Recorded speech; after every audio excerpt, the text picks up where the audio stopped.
Hello, and welcome back to the Let Me Add to That podcast. My name is Elizabeth Graswich, Executive Director of Public Affairs and Communications at the Los Angeles County Office of Education. We are the largest regional education agency in the United States. We serve 80 school districts and nearly 2 million children. We are excited to use this platform to take a deep dive into the conversations surrounding our students and schools in LA County.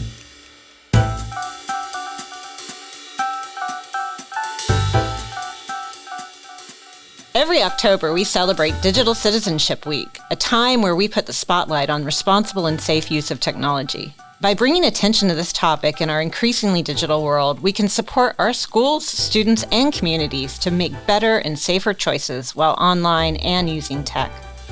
To really understand this landscape, today we have a fantastic guest, Sue Thotz, Director of Education Outreach from Common Sense Media Education. Welcome, Sue. Thank you so much. I am so excited to have you here today. I think this is just one of the most important topics that we can address in today's technologically driven world. Absolutely. And, you know, I think there's a lot of terms we use in education, and it sometimes gets confusing. And so I thought we'd just start off with kind of level setting on the terms that we're using. And so can you help by defining what digital citizenship is and what digital literacy is? Sure. So when most folks that are in the education field think of digital citizenship, terms like safe, responsible, keeping kids safe is always at the top of mind. But I think a lot about using technology in an ethical way. Think about using technology in ways that enhances your life, right? That is true to your values. And we can talk about it in school, and we can talk about it at home with families, and students can talk about things with each other and help each other figure out ways to overcome some of these dilemmas that they might face when it comes to using technology. They may not say, terms like dilemmas. I talk about them as ethical gray areas where you're not quite sure what to do. And so when it comes to digital citizenship, how are we helping our students by guiding them and practicing some of these gray areas that they might encounter in their everyday life when it comes to using media and technology, and give them a preview of some of the concepts they might be facing in the future around their own data, privacy, emotions, and the relationships that they're navigating, and the ways in which they're using technology in healthy ways to enhance both their physical and mental health, right? How do we help our students live a good life with technology and avoid some of the traps that it can cause when it comes to, some of the emotional turmoil or the drama or, some of these other things? How are we helping guide our kids by setting them up for success and really, guiding them through this period of life when, especially around our teens with some of our, middle school, high school students, that can already be really hard. Throw technology into that mix, and sometimes it gets, of course, even harder. So how are we helping our students, using digital citizenship resources and terms, within our schools to help guide them through this? I felt so fortunate because when I was a mom of two teenagers, actually pre-teenagers, I first got involved with Common Sense Media and started to learn and understand these concepts and hoped that I educated my boys to some degree on them. You now are a mom of two young people. Mm-hmm. How do you think about digital footprint and the legacy they may leave with their footprint? How have you addressed that as a parent? I think as a parent, I've been at Common Sense for 13 years now. And, with this, it comes with, my kids are forced to have extra responsibility as a result of their parent working, in this field, because they know how embarrassing it would be for my kids to have these problems, right? And that does not make them immune to some of these same problems that other kids have, of course. But when it comes to things like, some of the conversations that I tell parents to have with their kids around, even pornography or, drugs or, things that they're seeing online. These are really hard conversations to have. And it is much easier for me to tell other parents, these are the things that you should do, right? it's much harder for me as a parent to actually enact these things, right? So I kind of, I'm probably guilty of making them overhear me talk to other parents and do it in a more indirect way. And, I think that's my comfort zone is I'm a public health practitioner. My degree is in public health. And so they know, sex education and all of this media and technology and the digital citizenship stuff, this is all preventive. And I talk about it all day. And I'm hoping that some of this is a little osmosis with a little bit of direct inquiry, right? Right. Direct instruction. So that has been my approach. And, I feel like now that they're 20 and 18 and we're through some of kind of maybe the roughest years, perhaps. Maybe there's more ahead. I don't know. I hope those were the roughest years. I hope that it all has worked out. I think that's kind of an interesting strategy, and maybe a strategy other parents could use, right? To have a conversation with others in the room, and thereby engaging a teenager who may not hear it as well if it's coming direct. And I think part of it is also like having another parent say things and you hear it from somebody else. And, if I say things in front of somebody else's kid, they might take that a little bit differently than if their own parent says it, right? I think we bristle when our own parents say something because, she's my mother and I roll my eyes, right? But if I say it to you, and we're in the room within earshot of your kid, maybe your kid might take what I said a little bit more seriously and my kid will take what you said more seriously. So perhaps we were onto a strategy here. Yeah, I love it. It's a great parenting tip.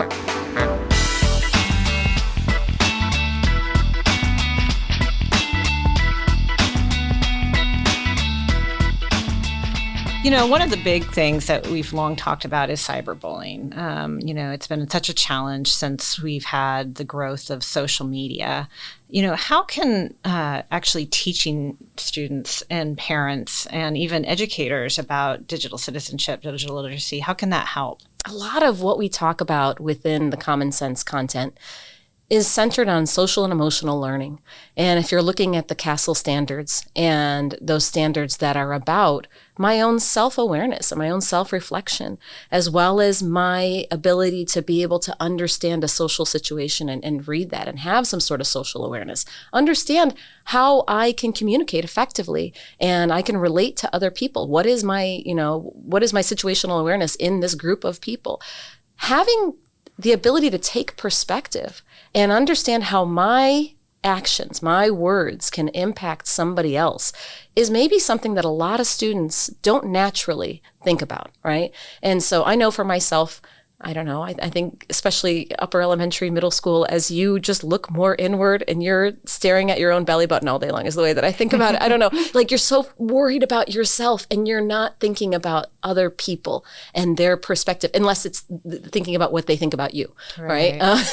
So how do we help students really understand the way that their actions have impact on others or the rest of the community and how it can really negatively affect others and also positively, right? How can you help others who are feeling, really terrible in a situation? And so I think giving teachers the tools to really sit down and have that conversation and look at things. A lot of what we do is we look at a dilemma or a situation and we have students say, what should this kid do in this situation? This kid posted a video of their friend and it was really embarrassing, but it was really hilarious, right? And so, the kid who's embarrassed feels awful, but the kid who posted it, man, he's getting all kinds of likes and everybody loves this and it's hilarious and he thinks it's funny. He's not trying to be a jerk necessarily, but look at the impact that it has. What should he do in this situation? Or, how can we help out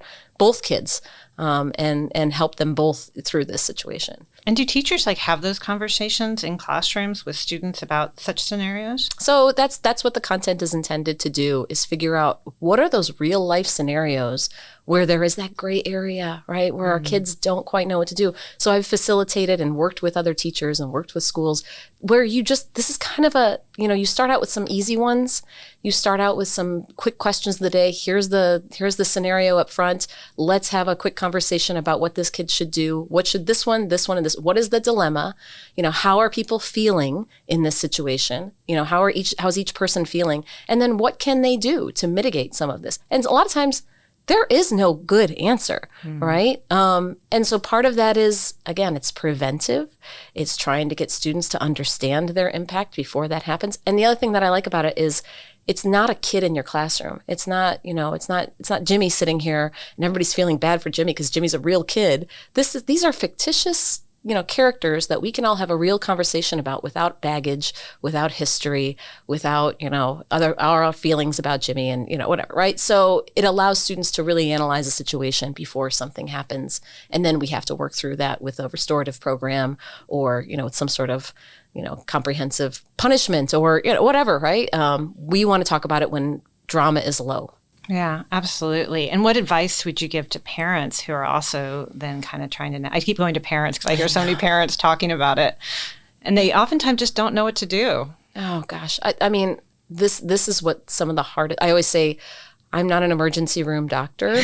I'm a public health practitioner. Right. Ask me how to be preventive on the front end. Sure. I'm not going to set your bone for you, right? Like that is the part that I have a hard time with. So I think with parents who are already in this situation, I would hope that administrators have a tool to understand how to be able to help these parents in some way. And also, if they had been practicing good digital citizenship on that front end, they know that something like this won't spread like wildfire like it does when students have no ability, no filter, and they share embarrassing things or like embarrassing things, right? If you are doing a good job helping your students understand that they should not be spreading this garbage, somebody sends a naked picture, you delete it and you just put it away because think about the impact on those students, right? If I don't know that as a student, and I just share that with my 25 people on my list right now, and then they share it with their 25 best friends. Right now, as an administrator or as a teacher, you are in a much stickier situation than if you had students who had been thoughtful and who already knew what the expectations were around things that are embarrassing and things that kids are sharing, right? So, I mean, that was a terrible answer for your question about parents, but it is kind of why I try to emphasize this, this preventive aspect, just so things are not as heightened. And then as an administrator, you can also say, look, parents, like this is a terrible situation. It's not going to prevent all terrible things from happening. Kids are going to be jerks here and there, of course, but you want it to not spread like wildfire. You want it to just be contained. And you want to be able to say, this is what we're doing as a school to make sure that all of our students understand their impact on others, and they all have a social awareness. We've all been talking about this. And, unfortunately, this is what happened. We are here to deal with it. And we are going to try to mitigate this as best we can. But yeah, there is a whole protocol that like your kid is being cyberbullied. Of course, you are screenshotting that. You are taking all this down. You are asking everybody, the original poster, to be able to take all this down. Like there's a whole protocol on all of this. But I want to be able to prevent kids from perpetuating these problems. And I love the fact that your background is in health education because it really is ultimately about mental health and well-being, and that's why we're working on this. Mm-hmm.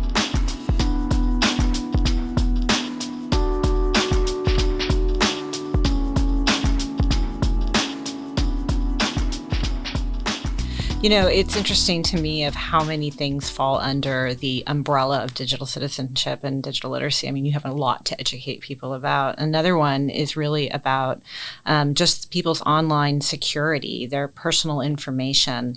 So how do you think about your personal information when you're protecting yourself online so that others can learn from perhaps what you do? Oh, man. I think part of it is, some of the data that I know that I am sharing out into the world every time I download an app, right? Every time I create another account, every time I post something, every time I like something, look at something, my eyeballs scrolling through a feed and stopping on something without even me touching anything. If my eyeballs are looking at it, that is data that is being harvested. Sure.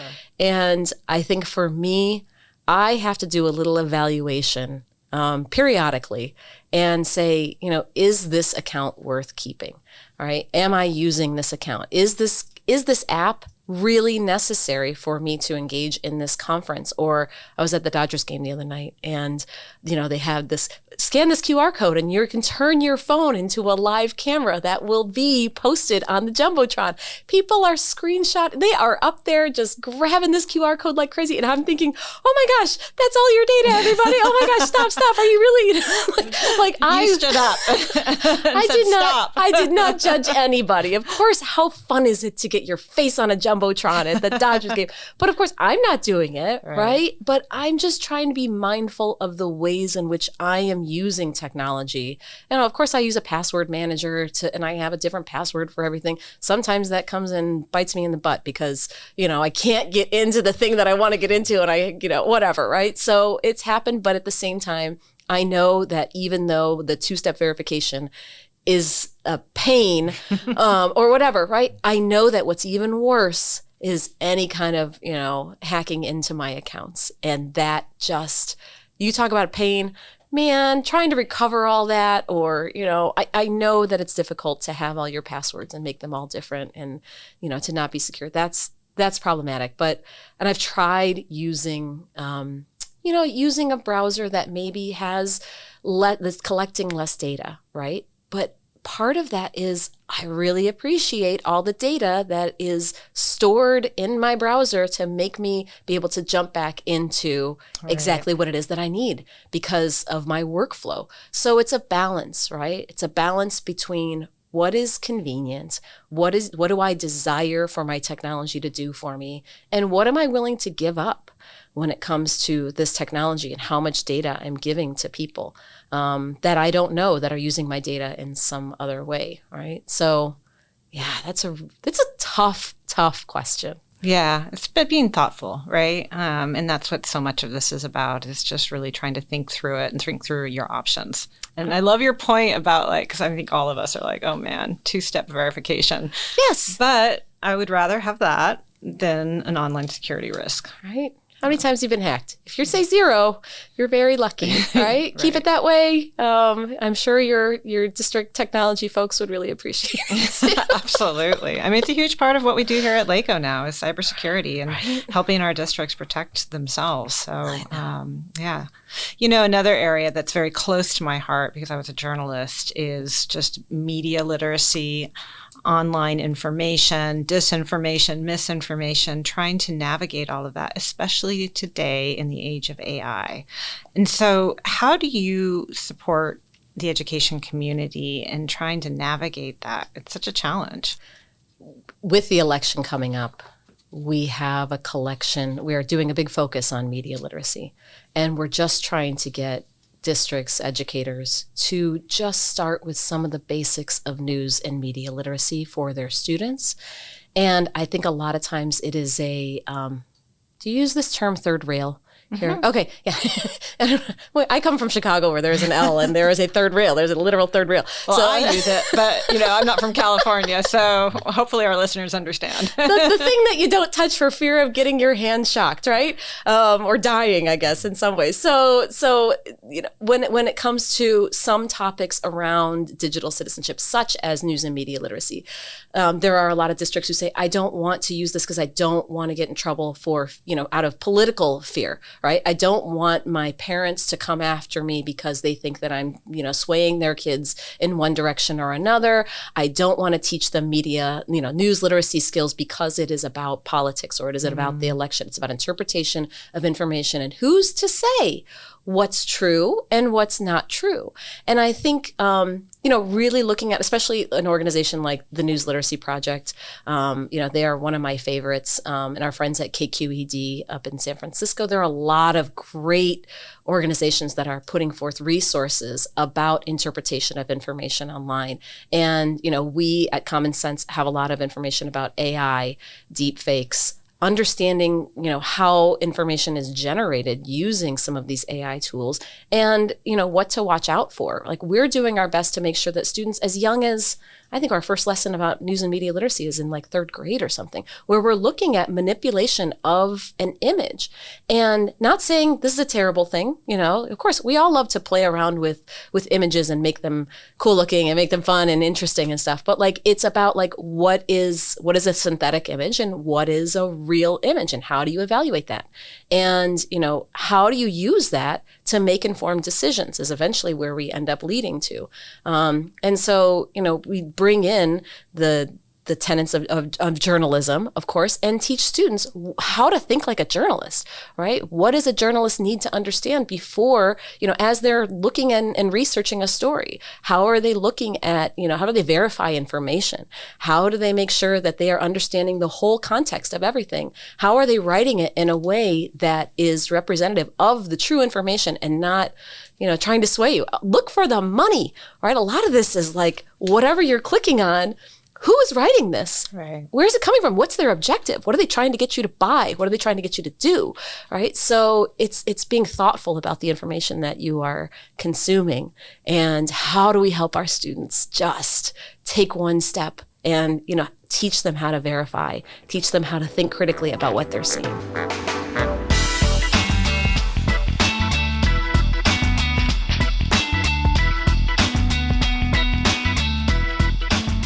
Ironically, in this age where this is getting so exasperated because of AI, I also think there's this great hope around critical thinking, because the teachers who engage in that conversation, that conversation should be happening anyway, right? Should. Like, where is your information coming? How do you know it's true?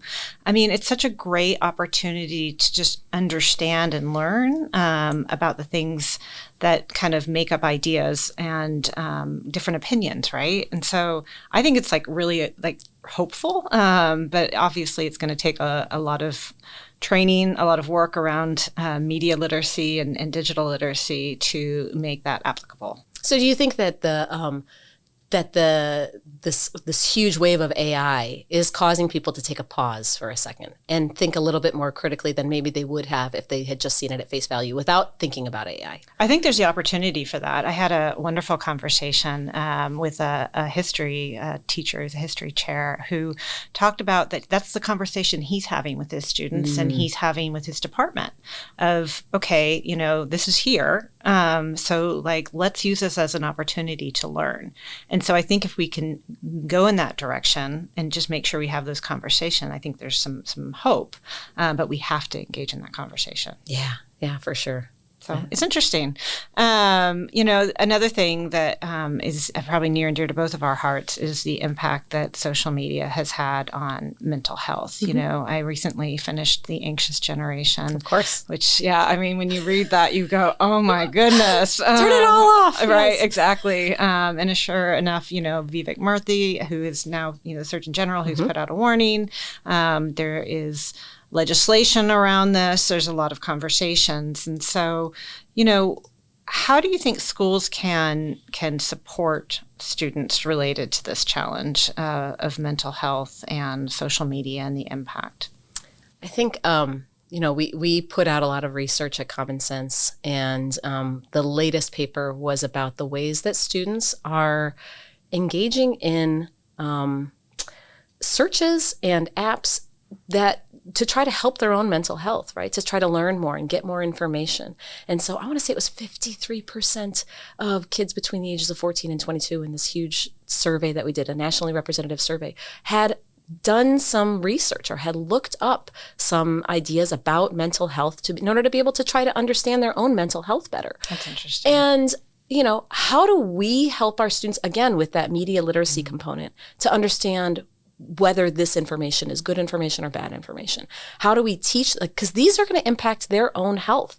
And so how do we help them identify good sources of information? Because not everybody, is going to Google something. I'm sure you've Googled symptoms before and come up with you're dying, right? So how do we help our students when it comes to understanding how to do a good search and how to find good information, because they are using it to try to figure out what's going on, right? And how to help themselves with some of the things that they're experiencing. And so, especially our students who don't have regular access to mental health, practitioners and resources themselves. And so that's one thought I had. But then the other thought I had is we have a set of resources around digital well-being. And some of these lessons they were created with the Center for Digital Thriving at the Harvard Graduate School of Education. And I love to do these with parents, with administrators, with teachers. And I sit down and I ask them about things like, what are your values, right? What are your core values? And I give you a list of some options. And then you identify, your top 3 values today. And then I ask you about what are you doing with media and technology, the most on your phone or, with your device every day. And you tell me, if I ask my 9th grade students, as I did, it was a lot of Spotify, it was a lot of YouTube, it was a lot of TikTok, right? Now, tell me about those 3 values that you just identified. Do those values, are they held up or are they diminished by the use of your top 3? So when you say, I use TikTok a lot, and you say, I value authenticity, physical health and spirituality, right? Does your TikTok habit support those values, or are they diminishing those values? Take a look, all right? Take a look at what you say is important to you, and do your digital habits help or hinder them, right? So I do this a lot with people, and just do a little reflection and see, can you change some of those habits to be more in line with what you say is important to you? All right. So those are some of the lessons that we do to really try to get kids to reflect on their own habits and how we might nudge them toward something more in line with what they want for themselves. I hadn't even heard that term, digital well-being, until recently. One of my cabinet colleagues mentioned it, tied to Common Sense Media, and I thought it was brilliant. What a way to think about digital use, right? It's really about our well-being, and it becomes part of that, ecoscape, right? Right, because how much time are we spending on these devices? Exactly. And how much time are they making us, not healthy? and right. So the WHO, I always say, the definition of health is not just the absence of illness, but it is a state of well-being.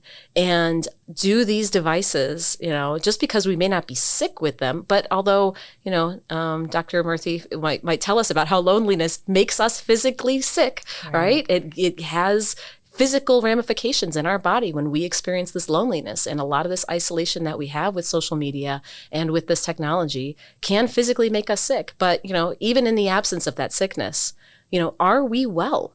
Are we experiencing a state of well-being when our faces are in our technology all day long? And how do we change that?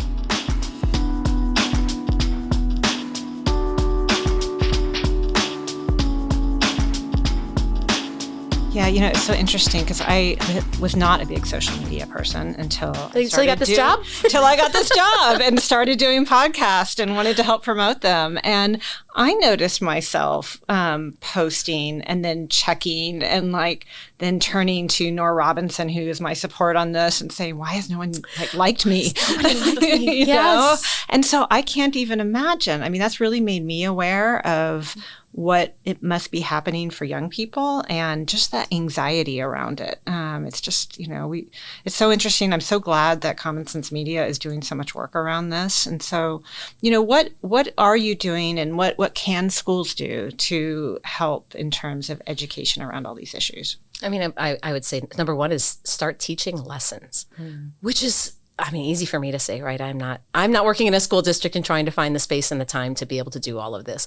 But there are ways that districts are doing this, in their advisory periods or wherever they're putting in SEL, in their health classes, in spaces, in a 5-minute bell ringer, right at the beginning of class. You're walking in, question of the day on the board. Here's your 1, 2, 3. Do this for 5 minutes at the beginning of your lesson, right? So how can we take the time?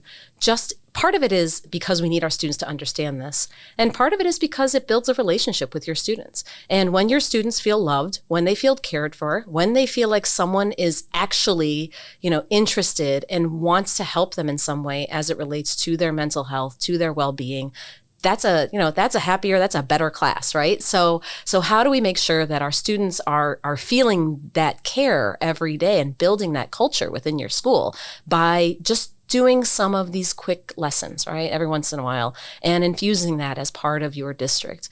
And the other part is like parents are just as clueless, I think, in so many ways, and they want help. They don't know what to do. They don't know how to communicate with their kid. They don't know how to support their kid.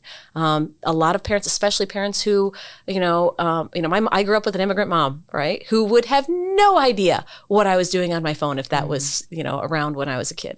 And I think for her, she would have very much stepped back and let that, let me be an American kid in doing this, right? So, especially when it comes to families who may not have all the knowledge of the world when, with these phones, how are we supporting these parents to be able to ask their kids about their own digital well-being, about their own habits? How do we help them and give them the tools they need to engage with their kids on these issues? And what can schools do around that? Is it, incorporating these lessons in different meetings they have, obviously sending and sharing materials? Yeah, so at Common Sense, we have a new family and community engagement program, and it's free.